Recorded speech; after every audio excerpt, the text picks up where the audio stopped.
Free agency has kicked off and the Vikings have made their first signing that no one expected, leaving a boatload of implications in its wake that are very concerning for this team's secondary, leaving lots of work ahead for management. We're going to be breaking down all that in this episode of Vikings Digest, but first make sure to hit that subscribe button and click the bell icon so you don't miss any and all updates surrounding the Vikings as we get closer and closer to the official start of free agency. And with that, let's hop into the first topic of the day, which is Theo Jackson extended.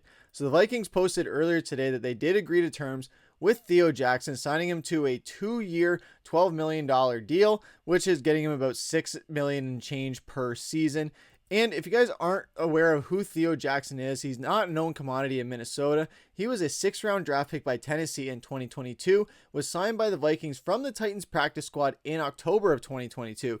He has appeared in 43 games since joining Minnesota and impressed early on during last year's Vikings training camp, but remained behind Harrison Smith, Cameron Bynum, Josh Metellus on the depth chart. Now, when you're competing against 3 guys like that, it would make sense as to why you don't necessarily get the starting job or the starting reps and getting more appearances in games.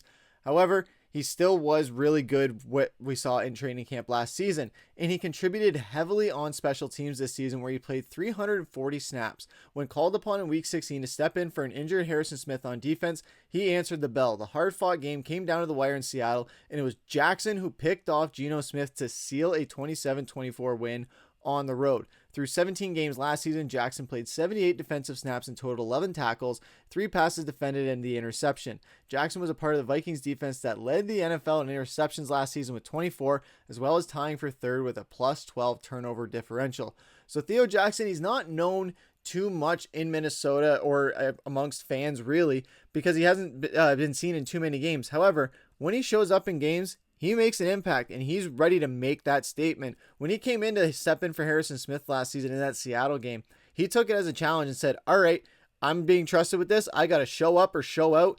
And he absolutely did. He came up big and sealed the game for us, like the article said. And I remember watching that game a few months ago, and I was losing it in the basement of my uncle's house because I was over there for a party. It was around the holiday times, but we were still able to stream the game, and it was a great game. And it was awesome that Theo Jackson was the one to seal it because he's not really known, like I said, and he's being able to get these opportunities, and he's shining in them as well because he has that chip on his shoulder. Training camp last year, he played really well. He thought he was going to get a starting spot. However, when you're against 3 dogs like that, it's understandable. So what does he do? Goes on to special teams, plays his ass off there. And then when Harrison Smith unfortunately did have to miss a game, he said, all right, I can do this. I'm ready for it. And he proved that. And Vikings, they're showing that faith in him by giving him this extension. And the reason why the Vikings would have signed Jackson to this contract is the same as Josh Metellus. They are buying high on who the player is right now to get a surplus value at the end of the contract. Metellus has way outplayed his contract and is up for extension, and the expectations should be the same with Jackson. So we're showing precedent here how it's the same as Josh Metellus, where you bring him in on a short-term deal that pays a decent amount and says, all right, let's see what you can do here. And if you do play your ass off through that, bump up that value even more, that's more return that we can get for you, or that's just a bigger price tag for us to pay to keep you in Minnesota. I really like this signing because while it does leave a lot of implications that we're going to get into here in a second, I do really like it because you're accounting for the possibility of Harrison Smith leaving, of Cam Bynum leaving, of Byron Murphy leaving, either all 3 of them or 1 of them or 2 of them. But with Theo Jackson, he's able to play both positions. He can play corner and he can play safety. So whoever he's filling in for, he's able to fill that spot, whether it's the cornerback position or safety, and that would be a big blow to lose either of those guys. However, whichever one we lose, we're probably losing 1 of them. I don't know if we're going to lose 2 of them. If Harry retires, I definitely think we're going to re-sign Bynum or Murphy. So whoever re-sign there, that's where Jackson can step in to fill in for the replacement. But what this also signals is likely the end of Cam Bynum's time with the Vikings. The 2 sides have been trying to work out a contract but have been unable to do so. It's likely that Bynum wants close to the top of the market, which is currently $20 million, but only 6 players are over $15 million per year at the positions. The Vikings do have multiple safeties facing free agency, but the Vikings do value having multiple safeties, but not so much they would be willing to pay top dollar. And that's going to take us into our second topic of the day, which is the secondary implications of it. So like we just covered with Cam Bynum, he is projected not just $20 million or wanting that. he is projected to ink a 3-year contract worth $53 million as he enters a free agency for the first time at age 26. A 4th-round pick, Bynum has been one of the few draft investments in the secondary that has paid off for Minnesota, starting all 17 regular season games in each of the past 3 years, 2 of which the Vikings have reached the playoffs. So it goes without saying, Cam Bynum, he's been a big boost for this team. We've talked about it on this show multiple times, how him and Josh Metellus have really been the heart and soul of not just this secondary, but also this defense as a whole, where Cam Bynum, he's the one leading the celebrations. Josh Metellus, he's his right-hand man right beside him, hyping up the defense with him. Then you have Byron Murphy, who's the quiet leader of that secondary, who has just shined in any opportunity he's had, especially since coming to Minnesota, where he's really broken out and become one of the top secondary guys in the NFL. So yeah, Minnesota, they got a lot of hot commodities right now with this secondary, but they might not have the pockets deep enough to sign them all, especially if we go out and give Darnold a ridiculous, even $20 million seems ridiculous to give him, just because of what we know, how far he can take us and how much that would set us back, especially when we're trying to get guys like this. And SpotTrack has Murphy's current market value at $22.1 million per year. So we're looking at Cam Bynum and Byron Murphy with this. So that might be close to the absolute max what the Vikings are willing to pay him if they want to bring him back for the 2025 campaign. However, another team presents the cornerback with an offer that will pay him even more per season, that projected market value, then Minnesota might just let him go, get his money elsewhere. For some, $22 million per year probably seems like a high price for a player like Murphy, however, who just made his first Pro Bowl roster in his 6-year NFL career.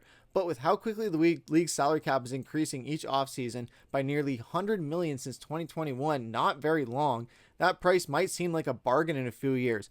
So I really like that last part there, where Minnesota, if we go out and we sign Murphy, this is also why I am fully of the belief you do not sign Sam Darnold. We covered it in our last episode. I said my piece there of why you can't sign him because of all these guys that you have to re-sign. And with Byron Murphy, if you're able to get him at an expensive contract now, by the end of it, it'll look like a steal and that you got him for a very good value. And that's what they're saying here. And I definitely think that's what Kwesi should be considering here. I know the Vikings want to get attached to the hot commodity that was Sam Darnold. He came out of nowhere. They didn't really plan for it. So now they're trying to think, okay, maybe we can try and do something special here, especially with JJ McCarthy being so young and not a lot of experience. However, that's going to be an expensive commodity to keep around, especially when he's just going to be a bridge type quarterback and he's only going to be here for short term. You know who you can get down here for long term? Byron Murphy. You know who you can get down for term? Cam Bynum. You know who you can get down for term? Harrison Smith, if you can get him there for one more season. I know he might only have 1 or 2 more seasons, but it still is a bigger part of this team than Sam Darnold ever would be. And with Murphy going up to $22 million and Cam Bynum projected over $20 million as well, it may be too rich to justify, considering ESPN's Kevin Seifert projected the team will invest $100 million in defensive tackle Milton Williams. We did cover that in a video a few weeks ago, so if you want to check that out, go right ahead. And must also upgrade the interior offensive line in front of Sam Darnold or JJ McCarthy or whoever is taking snaps by week 1. So yes, Milton Williams, that was one that I was really hot for a potential signing of that. I still am, and I think he'd be a great pass rusher to bring in. And that's the big thing too, is Minnesota, with as much as the quarterback is a very important signing to make, we have it in JJ McCarthy and we have Daniel Jones there. So you let Sam Darnold walk, and if you have to re-sign Jones, you can do it on a cheaper deal. Then you need an offensive lineman. Okay, you go out and get that. That's going to be another probably 15, 20 million or so, maybe 12 if you're lucky. Then you have Byron Murphy, 20 million. Then you have Cam Bynum, 20 million. So that's 40 million right there annually with your top cornerback and safety duo. And then you have just the other guys in the depth pieces around that. So yeah, Milton, and also Milton Williams too. So there's a lot of guys here that would be perfect fits in Minnesota, but do we have the pockets deep enough to do it? Without signing Darnold? Maybe. Do we have the pockets deep enough to do it signing Darnold? Absolutely not. So it shouldn't even be a thought in Kwesi's mind of getting attached to the flash in the pan that was Sam Darnold last season. I had a great ride with it, thought it was a fun time, but now it's time to move on and get serious for the future. We tried that 1 year to say screw it, let's try and go on a run here because JJ McCarthy got hurt. But now you weren't able to do that. You let Sam Darnold go. You give the keys over to JJ McCarthy and you say, okay, now we need to build for the future to keep this window open, because this Super Bowl window, it's blown my mind how long it's been open for us. Maybe it hasn't been fully all the way open. It's been more closed than it has been in other years. But for the most part, For the past maybe 10, 15 years, the Vikings have always been playoff contenders, at least for in the playoff race or in a really good playoff position. I know we usually get, whenever we play really well in the regular season, we get exposed in that first round exit in either heartbreaking fashion or embarrassing fashion, because that's typical cursed Vikings playoff football. However, within those past 10 to 15 years, we've either always been in a playoff hunt, or we've always been in a divisional race, or we've always been one of those underdog favorites within the NFC, and we just can't get it done when it matters most. So, whether it's been through Rick Spielman, whether it's been through Kwesi Adofo-Mensah, whether it's been through Leslie Frazier, whether it's been through Mike Zimmer, whether it's been through Kevin O'Connell, it seems like Minnesota knows how to continue to win games. Now the key is going out and winning the games that matter. We're in the top 5 of teams with winning percentage all time of our team's existence in the Super Bowl era, and we're the only team without a Super Bowl to show for it. It's almost like Kirk Cousins, just pad this regular season stats and don't win the big games when they matter. We don't want to be the embodiment of Kirk Cousins as a football team. I know Kirk is a very recency biased answer to go with. There's probably some other quarterbacks that could identify this team a lot better. But with Minnesota, we can win games. We can win regular season games. We can go and have great 14 win, 13 win, 12 win seasons. But when the games matter most, we don't seem to show up, whether it's because of injuries, whether it's because of penalties, whether it's because of bad quarterback play, bad offensive line play. Just something always goes wrong in the playoffs for the Vikings, whether it's in the first round or that false hope of that first playoff win and getting the divisional round or championship round and having our hopes and dreams crushed right in front of our eyes. So how do you do that? Well, you go and invest in guys that are actually going to get you there. You go and invest in guys that aren't just a quarterback, because it's more than just a quarterback. And JJ McCarthy, he's young, yes, but if you have the right pieces around him, we've seen what quarterbacks can do when they have the right pieces around him with all the talent in the world, and we've seen what quarterbacks can do with no pieces around him with all the talent in the world.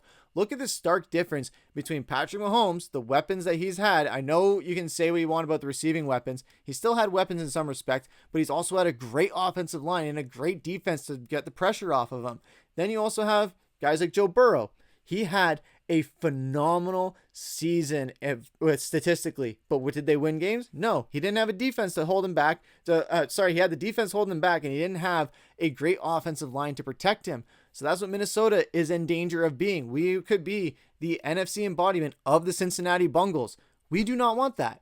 How can we go and assure that? You go out and sign those lockdown key pieces that aren't your quarterback, because, hey, you have a quarterback on a rookie deal. It's cheap. Doesn't have to set you back in cap space, and it's not a short-term deal. It's a no-brainer. You go out, you sign these guys. Theo Jackson, love that you extend him to prepare for the possibility of Harrison Smith retiring, Cam Bynum leaving, or Byron Murphy leaving. But at the end of the day, it's all about making sure you can pay these guys without having to invest in a quarterback that ultimately is not going to get the job done for you, no matter how much effort you put into these other guys.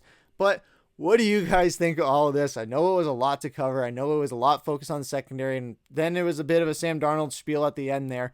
But again, we wouldn't be talking about Sam Darnold as much as we have been in other position-related videos if the question mark around him didn't entail such a massive price tag. But what do you guys think of all of this? If you guys have to choose between losing Byron Murphy or Cam Bynum, I know you want to keep both. It's a really tough Sophie's choice.